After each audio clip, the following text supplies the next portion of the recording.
Was Napoleon Bonaparte a masterful military strategist or a ruler undone by his own ambition, a tactician who reshaped Europe or a tyrant who led his armies to ruin?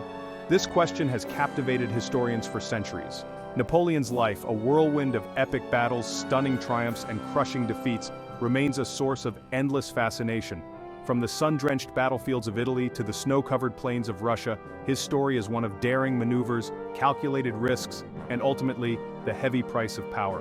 Napoleon's legacy is etched in history, a complex tapestry woven from both brilliance and brutality. His military campaigns, studied in military academies to this day, offer insights into strategic thinking and tactical ingenuity.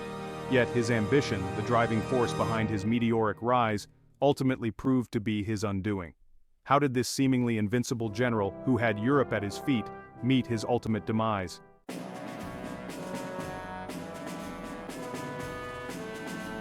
Welcome to Lexopedia, your gateway to the captivating world of history's most intriguing figures and events. Today, we embark on a journey through the tumultuous life of Napoleon Bonaparte, a man who needs no introduction. Get ready to uncover the fascinating facts, strategic brilliance, and historical consequences of his actions. We'll journey alongside Napoleon from his humble beginnings to his meteoric rise to power, witnessing the battles that forged his legend.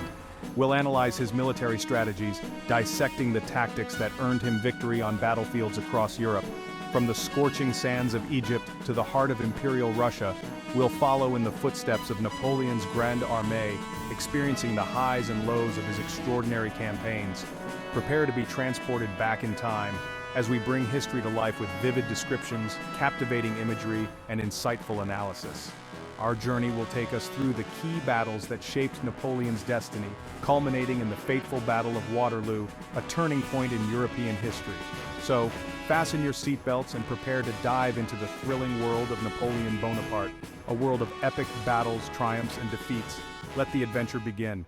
Born on the rugged island of Corsica in 1769, Napoleon Bonaparte's early life was a far cry from the grandeur he would later wield. Imagine a young Napoleon surrounded by the rugged beauty of his native Corsica, his mind already ablaze with ambition. This small island, caught between France and Italy, instilled in him a sense of pride and defiance. While history remembers Napoleon as the Emperor of France, his Corsican roots ran deep.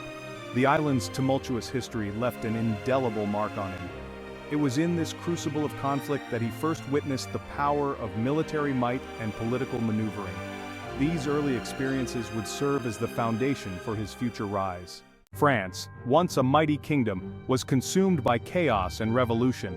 Amidst this turmoil, a young artillery officer saw his chance to rise through the ranks. This was Napoleon's moment, and he seized it with both hands. Napoleon's military genius became evident early on. He possessed an uncanny ability to assess the battlefield, predict enemy movements, and exploit even the smallest advantage.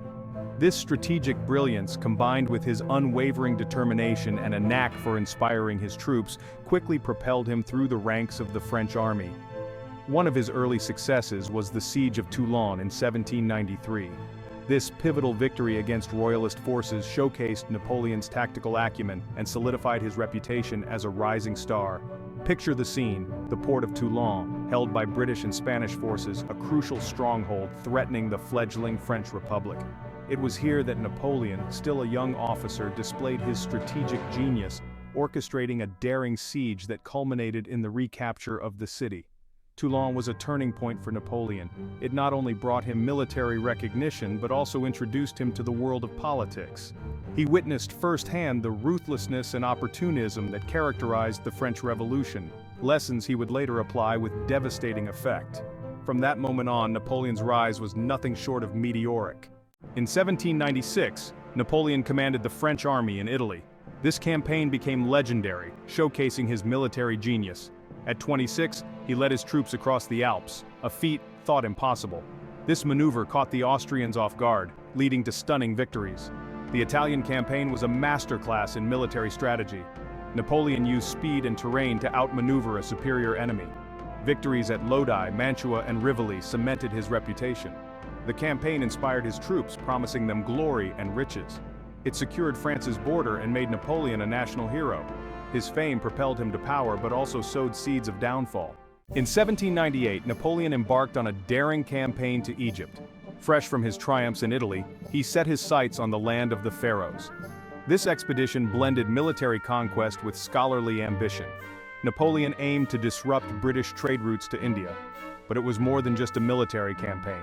He brought scientists, scholars, and artists to study Egypt. This endeavor had far-reaching consequences. The campaign was a whirlwind of adventure and adversity. Napoleon's forces faced fierce resistance in the might of the British Navy. The Battle of the Nile left the French stranded in Egypt. Despite setbacks, the campaign was a turning point in Napoleon's life. Amidst the ruins, he saw himself as a man of destiny. The echoes of ancient empires fueled his ambitions for power and glory. In 1799, Napoleon returned to France, leaving behind the sands of Egypt. He found a nation in turmoil, yearning for a strong leader, and in Napoleon they saw their savior. Napoleon's return was triumphant. He was hailed as a conquering hero.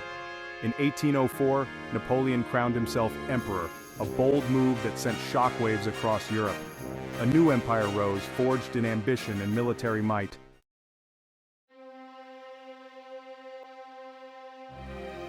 Austerlitz, the son of Napoleon's glory. The year 1805 marked a turning point in Napoleon's reign. The Battle of Austerlitz, fought on a cold December morning, became Napoleon's most celebrated victory. Napoleon employed speed, deception, and audacious maneuvers to outwit his opponents. Austerlitz was more than just a military victory, it was a political triumph. The sun of Austerlitz shone brightly on Napoleon's empire, illuminating his power. In the wake of Austerlitz, Napoleon stood at the zenith of his power, master of a continent and architect of a new European order. He had humbled his enemies, redrawn the map of Europe, and established a dynasty that seemed destined to rule for generations. From the shores of Spain to the borders of Russia, Napoleon's armies marched from victory to victory, spreading the ideals of the French Revolution, albeit in a form reshaped by Napoleon's own vision of a strong, centralized state. He implemented sweeping reforms, modernizing legal systems, abolishing feudalism, and promoting education and meritocracy. But Napoleon's empire, built on the foundations of military conquest, was inherently unstable. The seeds of its destruction were sown in the very victories that had brought it into being. The constant wars, while initially successful, drained France's resources and manpower. Nationalist sentiments, ignited by French occupation, began to stir across Europe, setting the stage for a future reckoning. And within Napoleon himself, the seeds of his own downfall were taking root. His ambition, once a driving force that had propelled him to greatness, began to morph into a dangerous hubris, blinding him to the realities of his situation and setting him on a collision course with destiny. If you enjoyed this video, don't forget to like and subscribe for more historical insights and epic tales. Thank you for watching. While Napoleon celebrated his triumphs in Central Europe, a storm was brewing on the Iberian Peninsula, a storm that would sap the strength of his empire and expose the limits of his power. The Spanish people, proud and fiercely independent, refused to be pawns in Napoleon's grand game of European domination. In 1808, Napoleon's armies marched into Spain, ostensibly to secure his southern flank and tighten his grip on the continent. But the French occupation was met with fierce resistance, not from regular armies, but from the Spanish people themselves. Imagine, if you will, the Spanish countryside, transformed into a battleground, where small bands of guerrillas, armed with whatever weapons they could scavenge, harassed French supply lines, ambushed patrols, and made life a living hell for the occupying forces. This was a new kind of warfare, one that Napoleon, accustomed to pitched battles and decisive victories, was ill-equipped to fight. The Spanish ulcer, as it came to be known, would bleed France dry, tying down hundreds of thousands of troops and draining precious resources that were desperately needed elsewhere. The Spanish resistance was a stark reminder that empires built on military might alone are built on shaky ground. It showed that the spirit of a people, their determination to fight for their freedom and independence, could not be extinguished by force of arms alone. In 1812, at the height of his power, Napoleon made a fateful decision, a decision that would seal his fate and change the course of European history. He embarked on a campaign against Russia, a vast and unforgiving land, seeking to crush the last remaining threat to his continental dominance. Imagine, if you will, the Grande Armée, over 600,000 strong, marching eastward, a seemingly unstoppable force of nature. Napoleon envisioned a swift and decisive campaign, a crushing blow that would bring Tsar Alexander I to his knees. But Russia, he would soon learn, was not like other nations.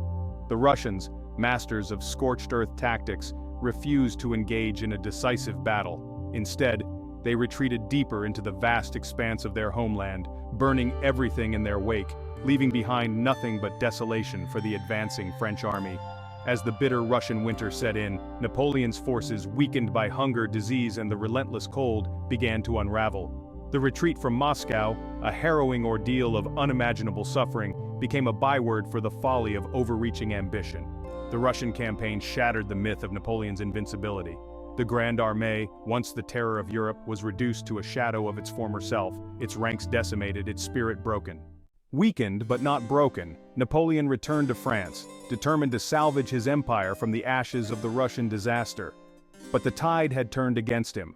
His enemies, sensing an opportunity, united against him, their armies converging on France from all directions. The Battle of Leipzig, fought in October 1813, was a desperate attempt by Napoleon to stem the tide. It was the largest battle fought in Europe up to that point, a colossal clash of arms that involved over 500,000 soldiers. Despite moments of his old brilliance, Napoleon's forces were outnumbered and outmaneuvered. The Battle of Leipzig ended in a crushing defeat for the French, marking the beginning of the end for Napoleon's empire. In 1814, with Allied armies closing in on Paris, Napoleon abdicated his throne and was exiled to the island of Elba, a tiny speck of land in the Mediterranean Sea.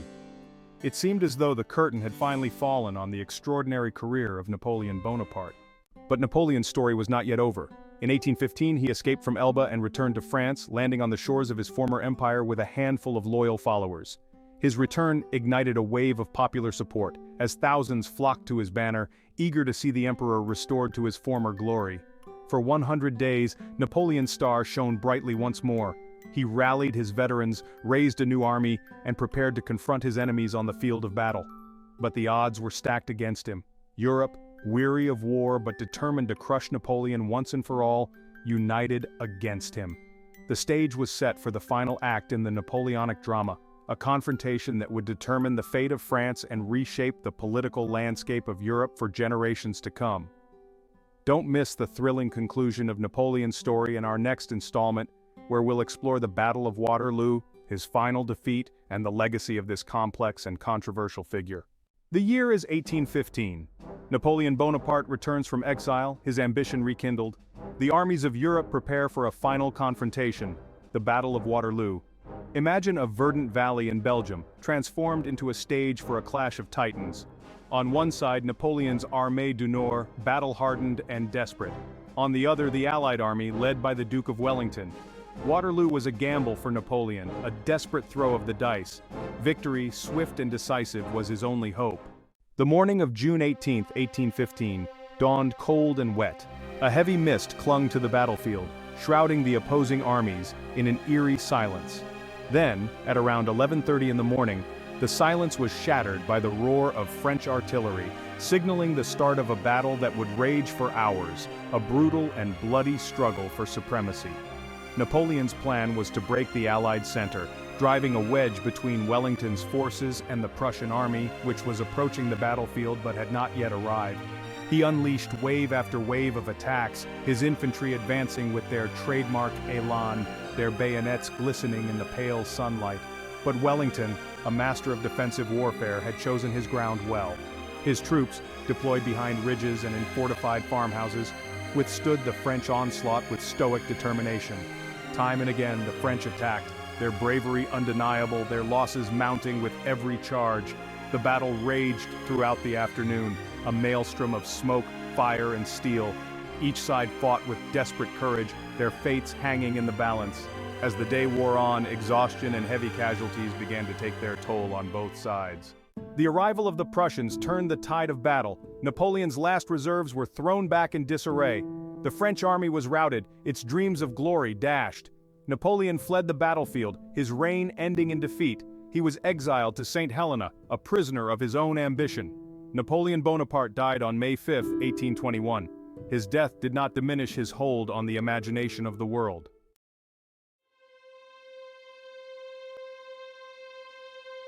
The Emperor's Twilight.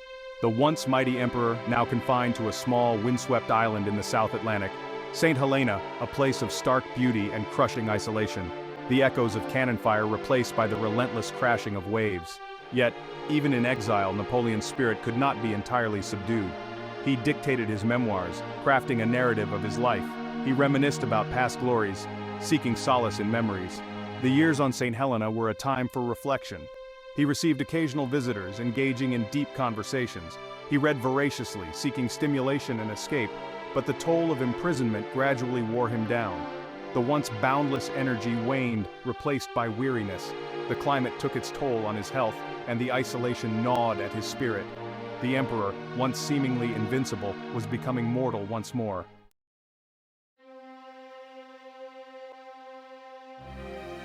A legacy forged in victory and defeat. Napoleon Bonaparte's life was a paradox, a story of dazzling brilliance and tragic flaws. A revolutionary who became an emperor, a military genius who met his downfall. His legacy is complex and contested. His campaigns are studied in military academies to this day. Victories at Austerlitz and Friedland show his tactical brilliance. Beyond the battlefield, he modernized law and administration. The Napoleonic Code promoted equality before the law. His reforms had a lasting impact on legal systems. Yet, his legacy is also intertwined with the horrors of war. Millions of lives were lost in the Napoleonic Wars. His empire crumbled, leaving behind resentment and instability. Napoleon remains an enigma, a figure who continues to provoke debate. He embodied both the ideals and the excesses of his age. A flawed genius, a charismatic leader who left an indelible mark on history. If you enjoyed this video, please like, share, and comment below. Thank you for watching, and don't forget to subscribe to Lexopedia for more fascinating historical content. Your support means a lot to us.